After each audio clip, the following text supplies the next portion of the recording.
quero cumprimentar os irmãos com a paz do Senhor. Graças a Deus, irmãos, pela oportunidade, pelo privilégio que Deus nos concede de, através desta ferramenta, deste recurso, poder, irmãos, compartilhar o estudo da nossa escola bíblica dominical, lição de número 13, que tem como título Um Novo Homem em Jesus Cristo, que será ministrada amanhã, dia 29 de março de 2020. E é com muita alegria, irmãos, que eu venho compartilhar com os irmãos este estudo, a qual Deus tem colocado em nosso coração, uma vez, irmãos, que no dia de amanhã, por questão do tempo, não será possível explanar tudo aquilo que Deus tem colocado em nosso coração por conta do tempo. E eu quero compartilhar com os irmãos apenas o primeiro tópico da nossa lição. O primeiro tópico, que tem como título Nascimento do Novo Homem, com os seus respectivos subtítulos, que são 1, 2, 3 e 4. O primeiro é nascido, não do sangue e nem da carne. O segundo, nascido de Deus. O terceiro, nascido da água. E o quarto, nascido do Espírito Santo. Então eu quero compartilhar com os irmãos este primeiro tópico. E eu queria, irmãos, antes de adentrar ao nascimento do novo homem, ler com os irmãos o que o apóstolo Paulo escreveu à igreja de Éfeso, no capítulo 2, versículo 1, onde o apóstolo Paulo escreve: E vos vivificou, estando vós mortos em ofensas e pecados, ou mortos em suas transgressões e pecados. Amados, a primeira coisa de que alguém morto precisa é de vida. A primeira coisa que o morto precisa é que ele tenha vida. E o apóstolo Paulo vai dizer aos Efésios: E vos vivificou, estando vós mortos nas suas transgressões, nas suas ofensas e em vossos pecados. Ele vos vivificou, ele vos deu vida novamente. Amados, nós nunca poderemos entender, compreender o nascimento do novo homem se não entendermos a doutrina do pecado. Sempre o maior problema em compreender o nascimento do novo homem está em não entendermos a doutrina do pecado.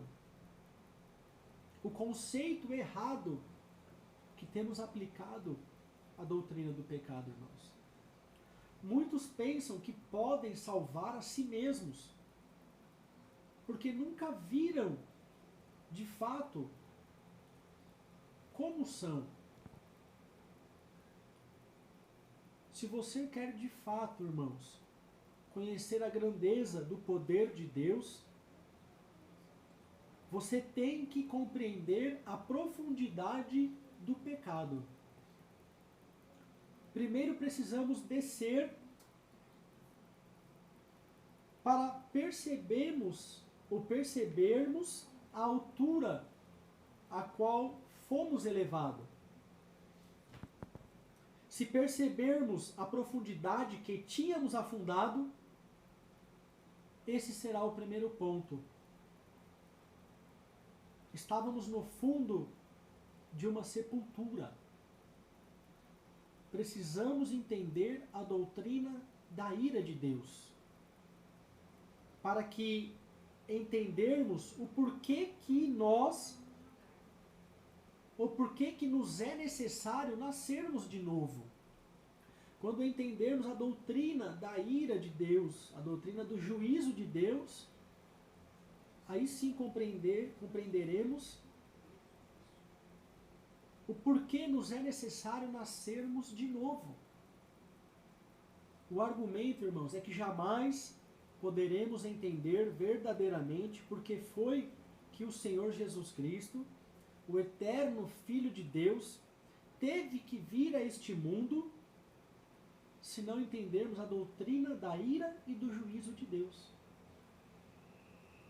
por causa do pecado, Deus expulsou o homem do jardim. E aí ele vai colocar o querubim com a espada flamejante. Agora, qual o significado da espada flamejante? Significa justamente, irmãos, que ela é a espada da justiça de Deus. A espada da ira, da punição, punindo o homem pelo seu pecado e tornando impossível a ele retornar e comer da árvore da vida, a fim de viver para sempre em um estado de pecado. E aqui nós podemos observar já o primeiro elemento da graça, do favor imerecido de Deus para com as nossas vidas. Para que o homem não viesse a viver eternamente numa condição pecaminosa, Deus guardou a árvore com os frutos da vida para que o homem não comesse num estado pecaminoso. A ira, irmãos, de Deus, ela é senão o outro lado do amor de Deus. A ira de Deus se fez manifesta no dilúvio, se fez manifesta na destruição de Sodoma e Gomorra, se fez manifesta na destruição do templo de Jerusalém e se fez manifesta, irmãos, sobre os ombros de Jesus na cruz do Calvário. Para quê? Para que fôssemos curados por Cristo Jesus.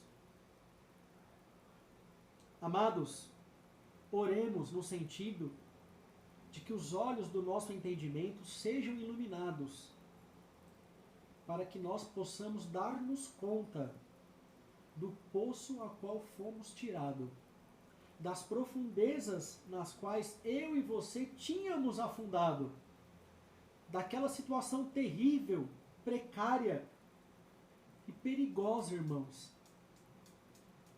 a qual nós nos achávamos outrora. Do que Deus fez por nós, por sua graça em Cristo.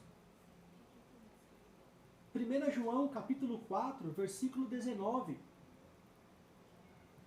Está escrito que nós o amamos porque ele nos amou primeiro, irmãos. E aí sim, irmãos, entendendo a doutrina do pecado, brevemente aqui comentada, nós podemos entender o nascimento do novo homem. E aí a nossa lição vai trazer na pequena introdução o diálogo de Jesus com Nicodemos, renomado mestre da lei, que o novo homem não é gerado nem da carne e nem do sangue, mas de Deus, da água e do Espírito. Nicodemos, irmãos, era um homem entre os fariseus. E os fariseus eram uma facção política religiosa naquela época. Eles eram expositores meticulosos das Escrituras e trabalhavam de forma incansável para aplicar os princípios gerais da lei à vida diária.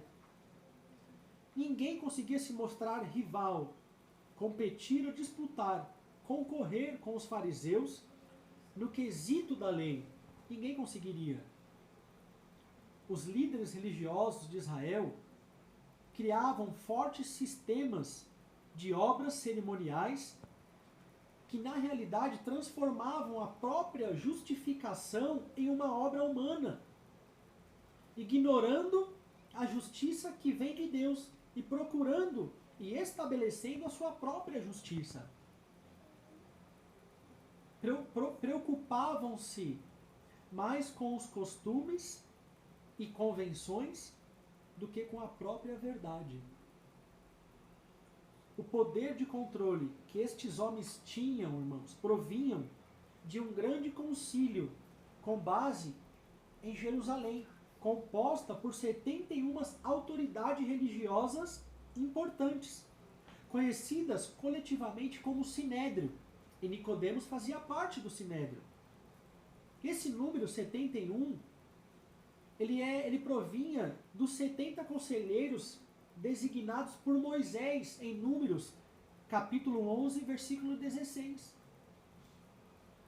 O concílio, irmãos, era uma presença constante no século I, no século I, e constituiu o grupo mais importante de autoridade em todo o judaísmo, até a destruição do templo em 70 depois de Cristo, que eram os fariseus.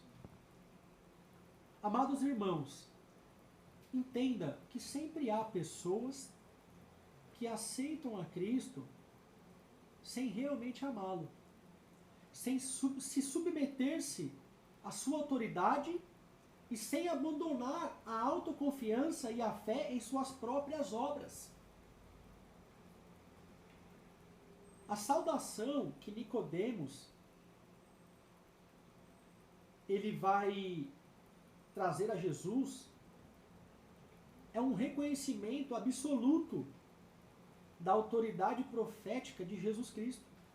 Uma afirmação jamais feita por um outro membro do Sinédrio antes ou depois desta fala de Nicodemos para Jesus.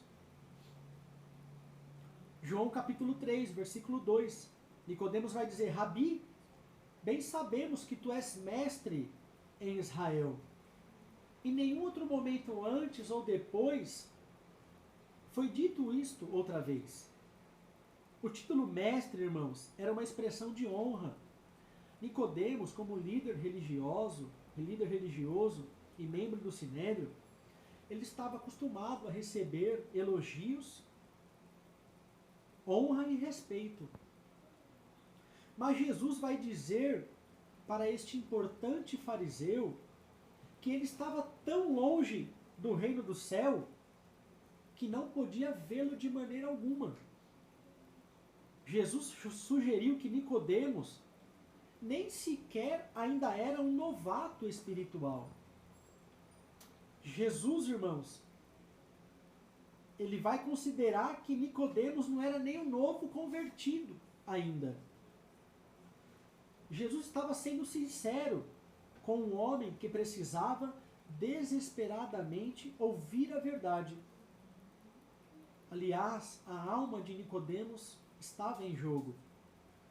Então Jesus vai falar para Nicodemos: Nicodemos, você precisa nascer de novo. Você precisa se tornar um novo homem em Jesus Cristo, Nicodemos. Nascer de novo. Jesus estava chamando Nicodemos para começar de novo. E o que Jesus queria que ele fizesse, irmãos? É uma pergunta. O que Jesus queria que Nicodemos fizesse? Será que Jesus queria que ele deixasse tudo de lado como se fosse um monte de lixo? Era exatamente assim que Jesus queria. O apóstolo Paulo, mais tarde, ele descreveria a sua conversão do farisaísmo para o seu novo nascimento ao escrever em Filipenses, capítulo 3, do versículo 7 ao 9. E o apóstolo Paulo vai escrever: mas o que para mim era ganho, reputei-o perda por Cristo. E na verdade, tenho também por perda todas as coisas, pela excelência do conhecimento de Cristo Jesus, meu Senhor, pelo qual sofri perda de todas as coisas e as considero como esterco, para que possa ganhar a Cristo e eu seja achado nele. Não tenho a minha justiça que vem da lei, mas a que vem pela fé em Cristo, a saber, a justiça que vem de Deus pela fé. E era isso que Jesus queria que Nicodemos entendesse. Que tudo que ele tinha feito, realizado e vivido até aquele momento não servia de nada. Que ele precisava nascer de novo e que a justificação através do homem não era possível. Mas através da justiça de Deus pela fé, como disse o apóstolo Paulo. E Jesus vai dizer a Nicodemos: é necessário que vocês nasçam de novo. E Jesus aqui, irmãos, vai usar o plural. Não vai falar no singular. É necessário que vocês nasçam de novo. E aí Jesus vai derrubar todo o sistema de valores e de visão de mundo que Nicodemos tinha. Amados, Nicodemos, ele precisava de um coração completamente novo. Um coração que bombeasse o sangue da nova aliança. Um coração que não bombeasse mais o sangue da antiga aliança. O sangue nem de carneiros e nem de bodes. Mas um novo sangue, um novo conserto. E aí Jesus vai dizer em Mateus capítulo 26, versículo 28. Porque isto é o meu sangue, o sangue do Novo Testamento, que é derramado por muitos para a remissão de pecados. Hebreus capítulo 10, versículo 4, está escrito, porque é impossível que o sangue de touros e dos bodes tire pecados. Mateus capítulo 9, versículo 16 e 17, está escrito que ninguém deita remendo em pano novo em veste velha, porque semelhante remendo rompe a veste e faz maior rotura. E nem se deita vinho novo em odres velhos. Aliás, rompe-se os odres e torna-se o vinho, e entorna-se o vinho, e os odres estragam-se. Mas deita-se vinho novo em odres novos, e assim ambos se conservam. Nicodemos precisava nascer de novo para ter um coração novo, a qual bombeasse o novo sangue da nova aliança que Jesus trazia. E aí, irmãos, nós vamos adentrar no primeiro tópico, que é o nascido não do sangue e nem da carne. E aí eu quero fundamentar este comentário em Romanos capítulo 5, versículo 12, que nos diz que, pelo que por um homem entrou o pecado no mundo, e pelo pecado a morte, assim também a morte passou a todos os homens, por isso que todos pecaram. Romanos capítulo 3, versículo 10, como está escrito, não há um justo, nenhum sequer. E aí ainda no Antigo Testamento, no profeta messiânico Isaías, capítulo 53, versículo 6, está escrito que todos nós andamos desgarrados como ovelhas. Cada um se desviava pelo seu caminho, mas o Senhor fez cair sobre ele a iniquidade de nós todos. E aí, irmãos, na nossa lição, nós vamos ter aqui, um pouco abaixo do primeiro parágrafo, que é o do prólogo, um pouco abaixo, está escrito que nós podemos renascer para Deus. O homem, ele pode renascer para Deus. E eu quero fazer um comentário, irmão, sobre isso, que estávamos ligados a Adão, agora estamos ligados ao Senhor Jesus Cristo. Tudo que nós cremos, irmãos, em relação a Cristo, é necessário crermos em relação a Adão. Porque Cristo, 100% homem, ele veio da semente de Eva, esposa de Adão. Então não temos como separar Adão de Cristo. Veremos aqui no decorrer deste estudo a importância do primeiro Adão e do último Adão dentro da Bíblia Sagrada.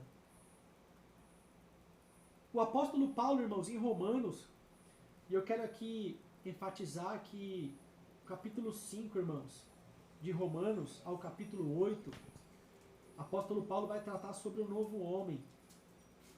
É o mesmo estudo do capítulo 5 ao capítulo 8 de Romanos. E no capítulo 6, versículo 2, nos diz que nós estávamos mortos para o pecado. Que nós estamos mortos para o pecado. Como viveremos ainda nele? O apóstolo Paulo vai dizer para a igreja de Roma, nos diz que nós estamos mortos para o pecado. Como viveremos ainda nele?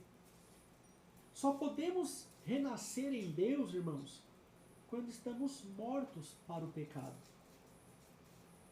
Eu quero que você entenda, irmãos, a importância disto.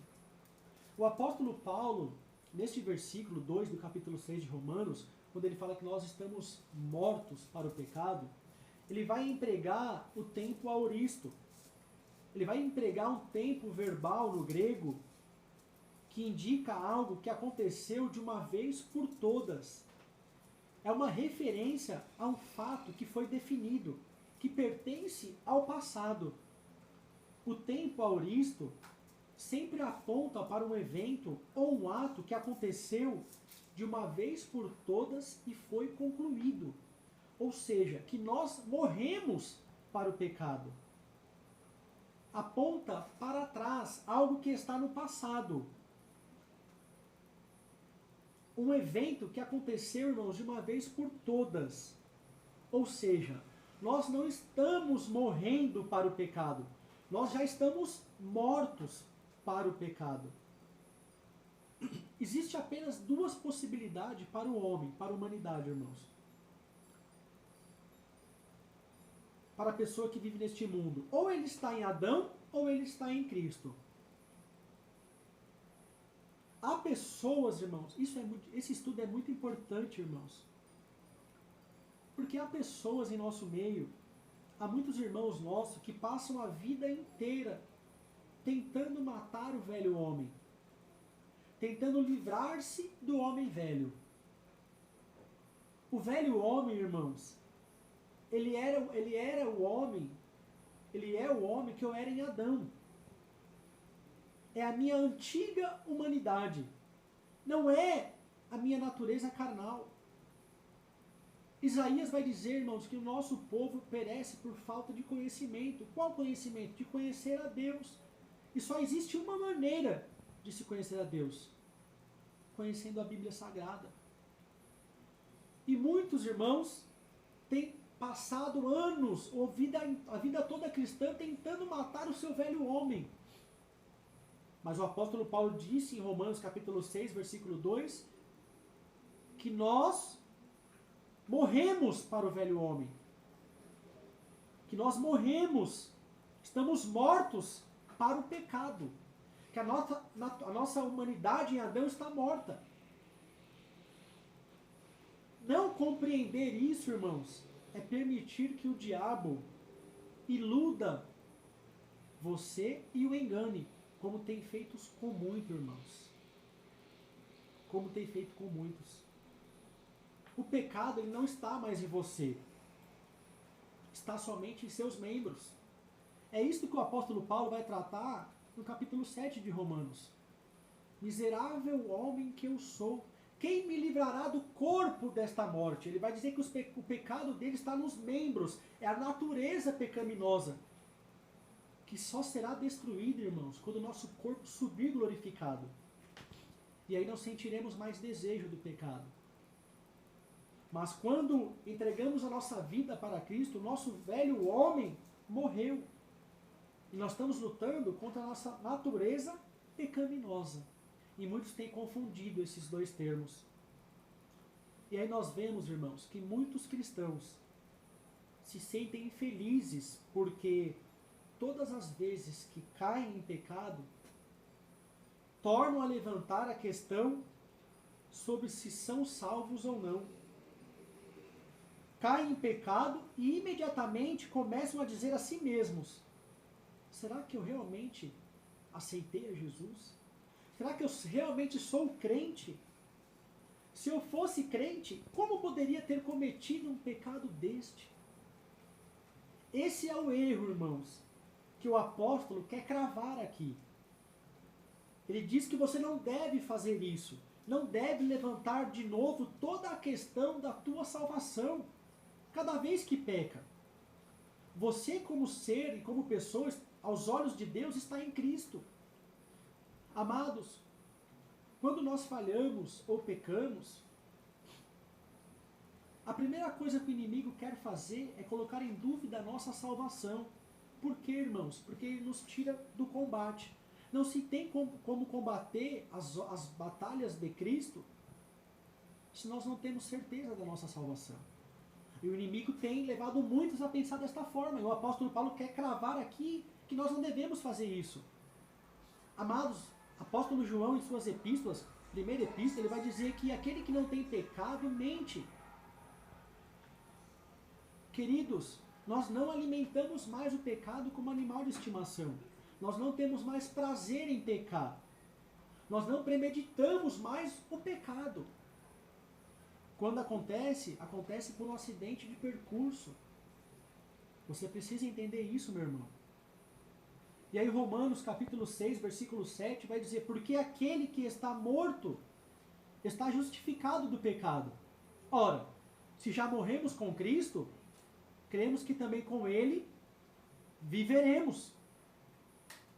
E aí eu quero fazer um comentário entre o primeiro Adão e o último Adão. Gálatas, capítulo 2, versículo 20.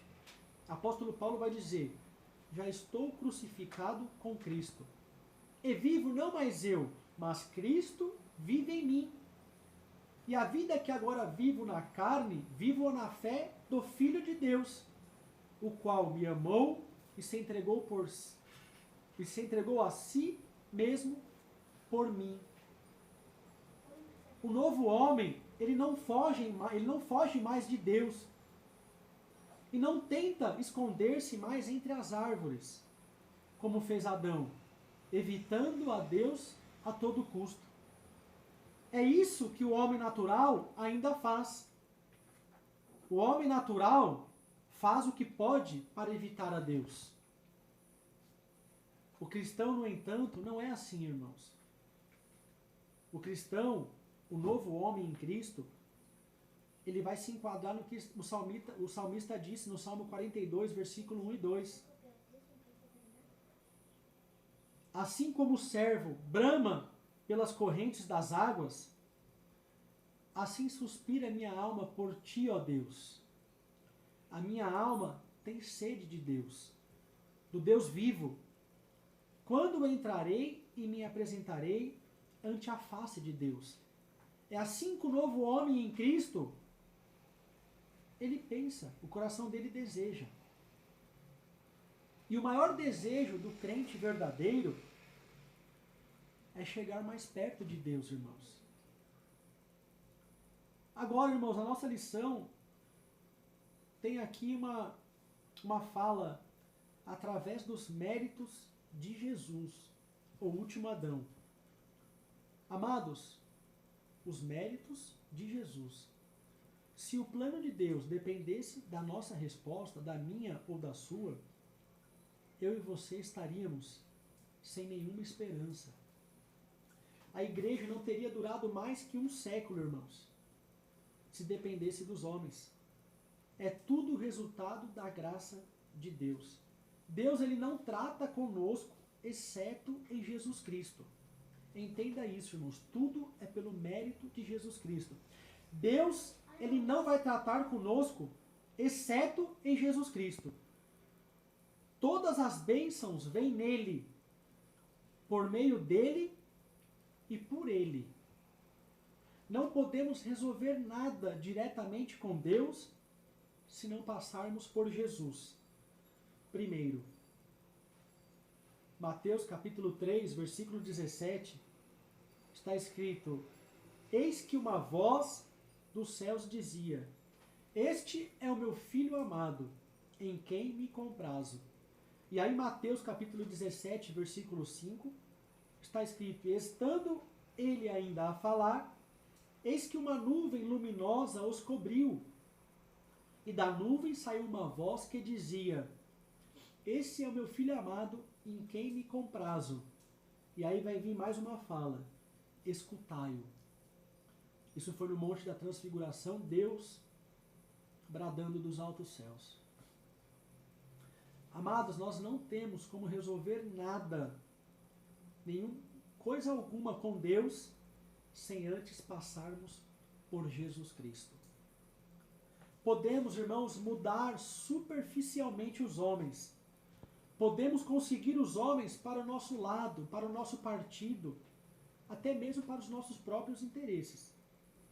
Podemos até trazê-los para a igreja, mas nunca poderemos ressuscitar os espiritualmente mortos, a não ser pelo sangue de Cristo. Só Deus pode fazê-lo isso, irmãos. Amados, e aí tem uma outra fala aqui no segundo parágrafo, a atuação do Espírito Santo no interior do ser humano. A atuação do Espírito Santo no interior do ser humano.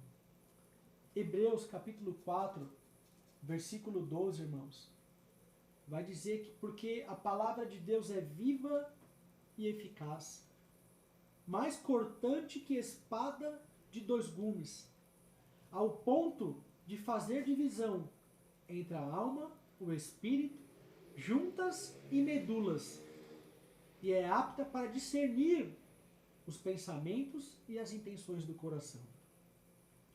Amados, somente o Espírito Santo pode perfurar a alma, as juntas e medulas, e atingir o espírito do homem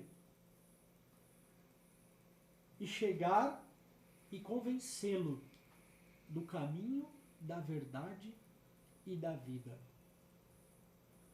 Amados, apóstolo Pedro, certa feita, pregando a mensagem poderosa no livro de Atos, capítulo 2, versículo 37, ele vai pregar o texto que nos diz: ouvindo eles isto, compungiram-se em seu coração e perguntaram a Pedro e aos demais apóstolos: que faremos, varões e irmãos? Eles se compungiram, irmãos. Amados, o termo utilizado aqui como compungir-se, no grego, é ser levemente perfurado. Mas ao mesmo tempo que é levemente perfurado, é muito profundo.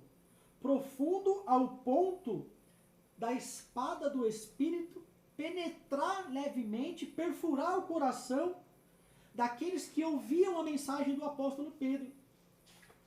Que eles foram, irmãos, ao ouvir, foram obrigados a olhar para suas próprias vidas e se perguntarem: e agora, o que faremos? E Pedro, irmãos, ele já tinha a resposta para a cura desta perfuração.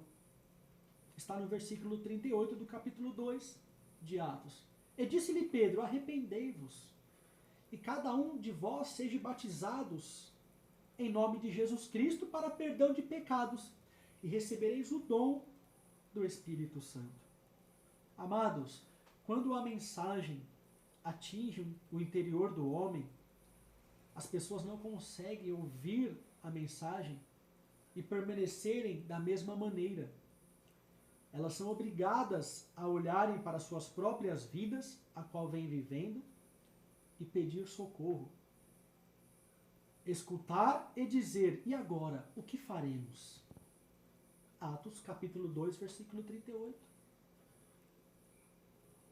E aí, irmãos, no final do primeiro tópico, do primeiro subtítulo, temos a comunhão plena com o Pai Celeste. Gênesis capítulo 2, versículo 15, está escrito: e tomou o Senhor Deus o homem, e o pôs no jardim do Éden para o lavrar e guardar.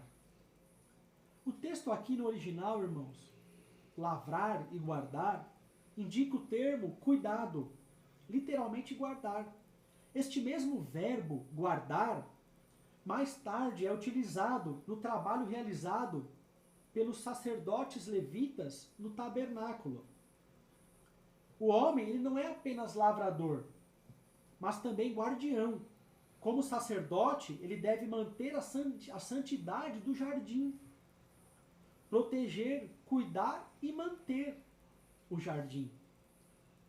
Agora entenda, irmãos, jardim aqui, na mais antiga versão traduzida do hebraico para o grego, conhecida como a Septuaginta, tradução do 70, Septuagésima, ela vai transliterar a palavra jardim do hebraico para o grego por paradoisos, que significa paraíso.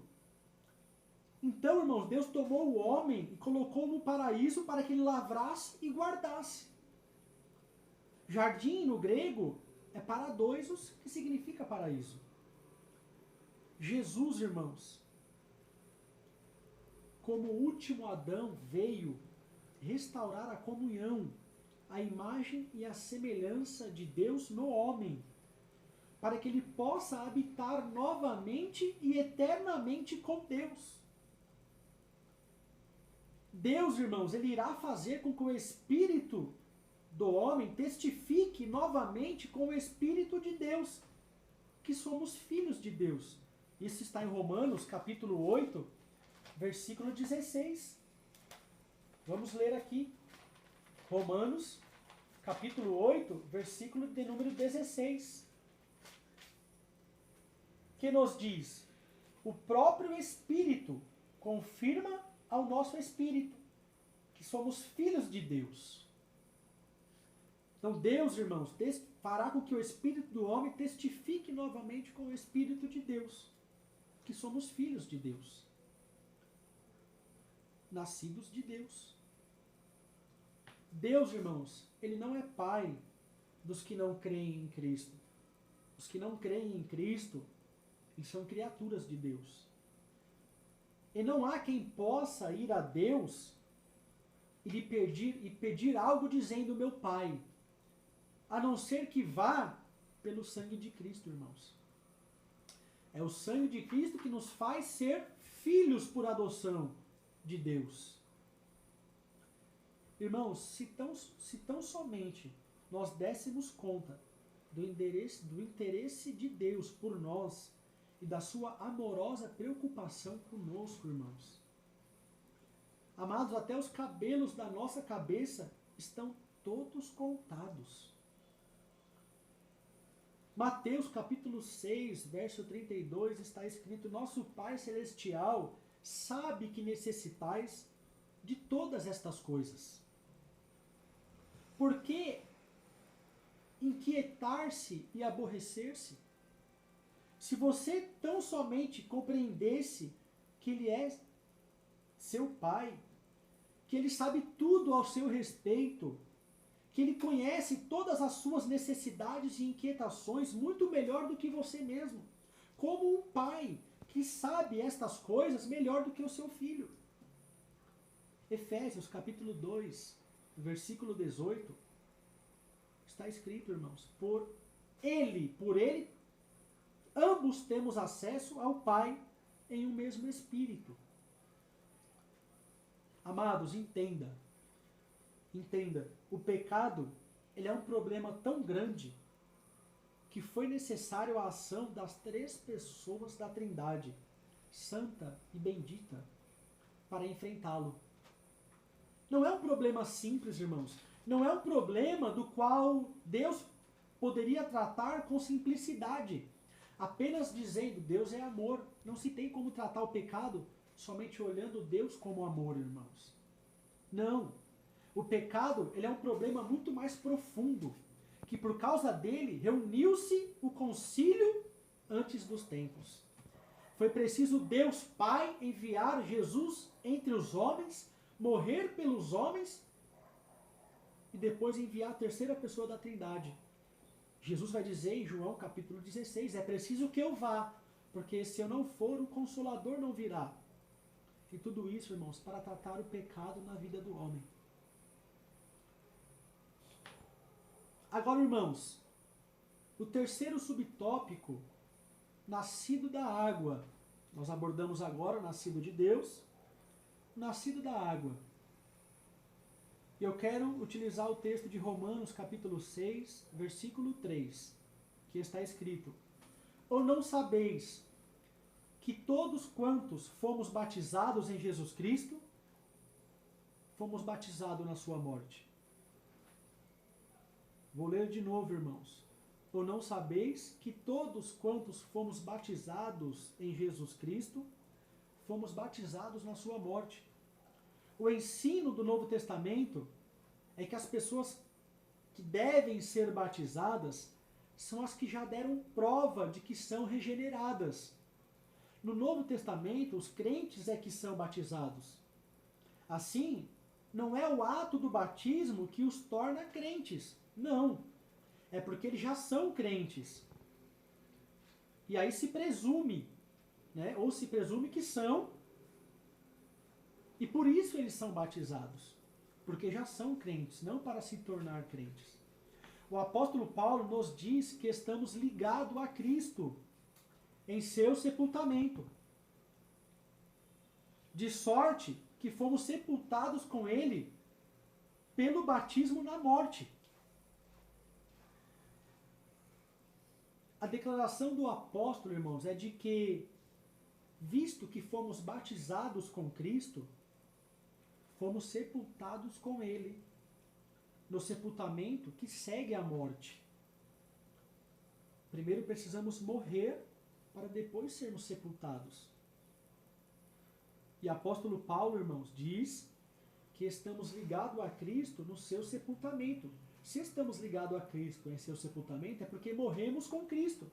E se morrermos com Cristo, também com ele viveremos. Agora, irmãos, o que significa isso? Está claro que significa que o sepultamento, irmãos, afinal de contas, é a prova final da morte. Isso nos mostra a finalização, a consumação e o caráter definitivo da morte.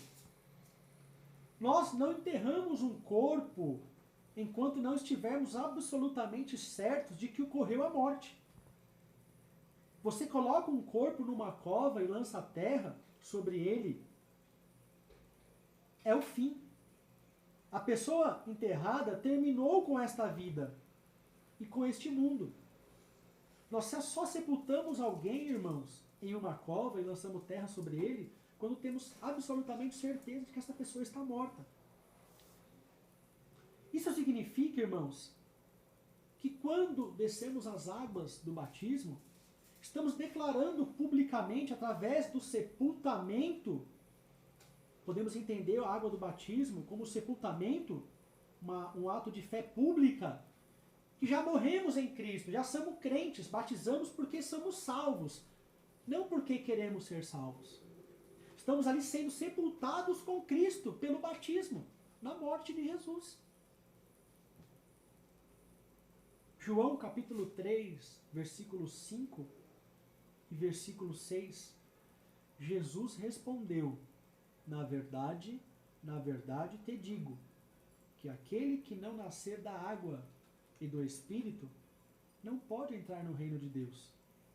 O que é nascido da carne é carne, o que é nascido do Espírito é Espírito. E a palavra grega, irmãos, traduzida como de novo, ou nascer de novo é anotem, do grego anotem. E ela pode ter diversos sentidos, mas a tradução mais comum é de cima. Ser novo, de cima. Da mesma maneira, podemos entender ou dizer que alguém recebeu ajuda de cima. Significa que Deus ajudou o indivíduo. Nascer de novo ou nascer de cima significa uma transformação da pessoa para que ela seja capaz de entrar em outro mundo e se adaptar às suas condições. O indivíduo, para pertencer ao reino celestial, ele tem que nascer nele. Para pertencer ao reino celestial, ele tem que nascer nesse reino. Além disso, irmãos, nosso próprio nascimento não é algo que podemos realizar por nós mesmos. Não podemos conceber a nós mesmos, nem ficar preparados para nascer por nós mesmos. Não podemos se preparar para nascer por nós mesmos, não. O nascimento físico, ele é resultado de duas pessoas decidirem procriar e depois juntarem os seus corpos conforme designado por Deus. O nascimento espiritual é semelhante no fato de que o nascido de novo não consegue realizar o seu próprio nascimento. Seu nascimento tem que ser realizado por outro em seu favor. O nosso nascimento espiritual não depende de nós, irmãos. Tem que ser realizado por outro em nosso favor. Mas o nascimento espiritual, ao contrário do nascimento físico, é estritamente uma obra de Deus.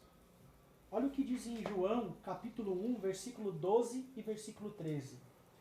Mas a todos quantos o receberam, deu-lhes o poder de serem feitos filhos de Deus, a saber, aos que creem em seu nome. Versículo 13. Os quais não nasceram do sangue, nem da vontade da carne, nem da vontade do homem, mas de Deus. O nascer da água e do Espírito é simplesmente a explicação de Jesus acerca do segundo nascimento, irmãos. Queridos, havia um texto fundamental no Antigo Testamento sobre esta questão. E por que eu estou falando isso? Para trazer de volta o diálogo de Jesus com Nicodemos. Nicodemos, como mestre da lei, um teólogo renomado, membro do Sinédrio, conhecia de cor salteado o Antigo Testamento, irmãos, a Antiga Aliança. Havia um texto fundamental no Antigo Testamento que com certeza Nicodemos conhecia. E conhecia muito bem, que está em Ezequiel, capítulo 36, versículo 25 ao 27. Ali, Jesus está afirmando a promessa da nova aliança para Israel e diz, preste atenção, irmãos, Ezequiel 36, versículo 25. Então espalharei água pura sobre vós, e ficareis purificados. De todas as vossas imundícias e de todos os vossos ídolos vos purificarei, e vos darei um coração novo, e porei dentro de vós um espírito novo, e tirarei o coração de pedra da vossa carne, e vos darei um coração de carne. E porei dentro de vós o meu espírito, e farei que andeis nos meus estatutos e guardeis os meus juízos, e os observeis. Nicodemos conhecia esse texto de Ezequiel. Essa passagem, irmãos, fala da regeneração de um despertar espiritual de uma alma que estava morta. E era essa a verdade que Jesus estava apresentando a Nicodemos. Tito, capítulo 3, versículo 5, está escrito: não pelas obras da justiça que houvéssemos feito, mas segundo a sua misericórdia nos salvou pela lavagem da regeneração e da renovação do Espírito Santo.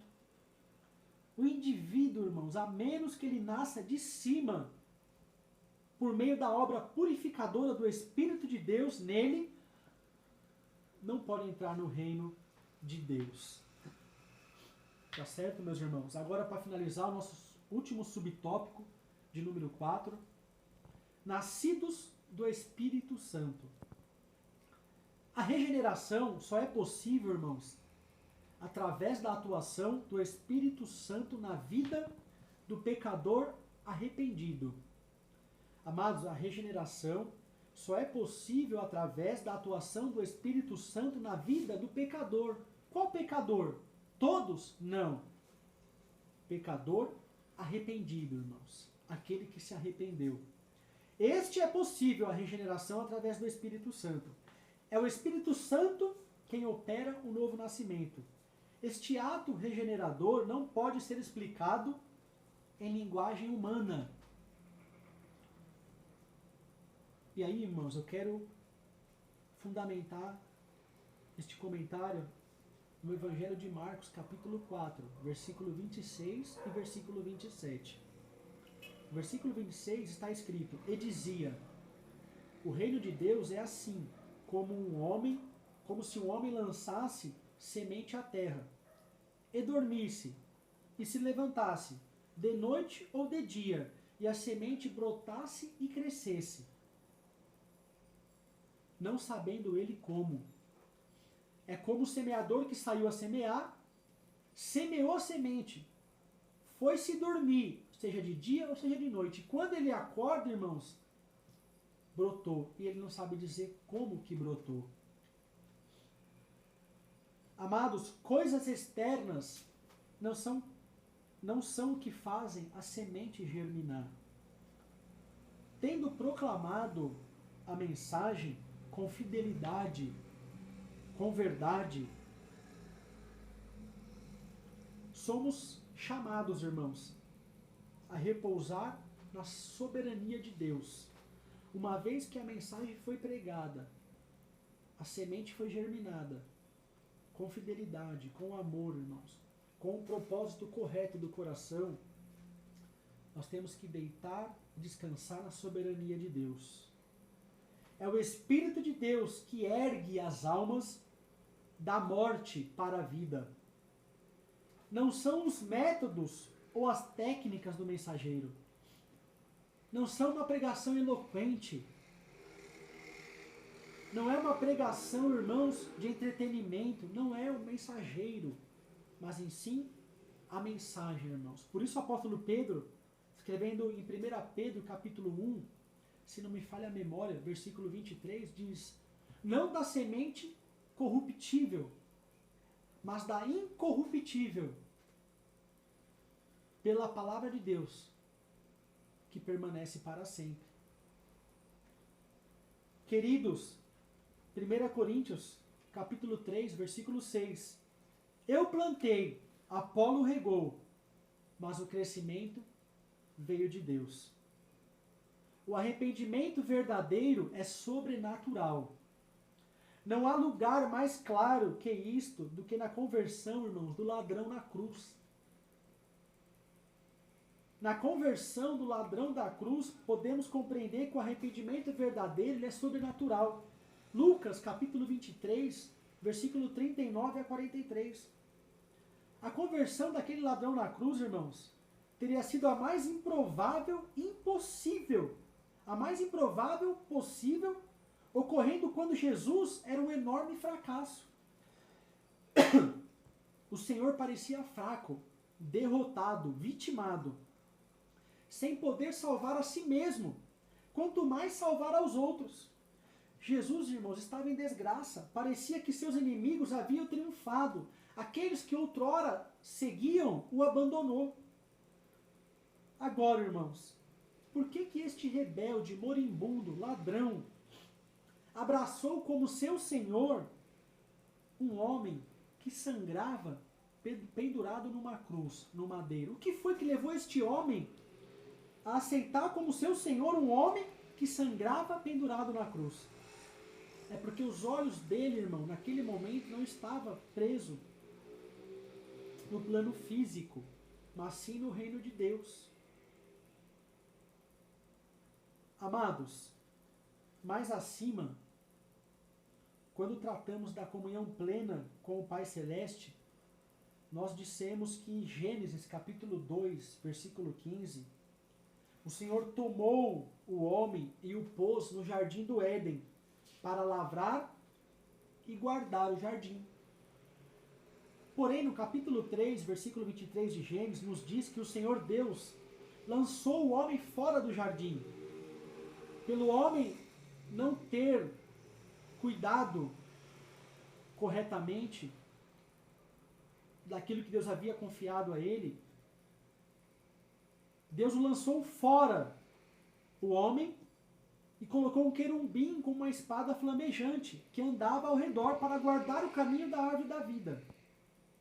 Vimos também que a palavra jardim foi traduzida do hebraico para o grego como paradeisos ou paraíso. Ou seja, Deus, pelo homem negligenciar o cuidado e a santidade do paraíso, Deus expulsou o homem do paraíso e colocou o querubim com a espada flamejante. Agora, olha a fala de Jesus para aquele homem na cruz, para o ladrão, irmãos. Lucas 23, versículo 43. E disse-lhe Jesus: em verdade te digo que hoje estarás comigo no paraíso.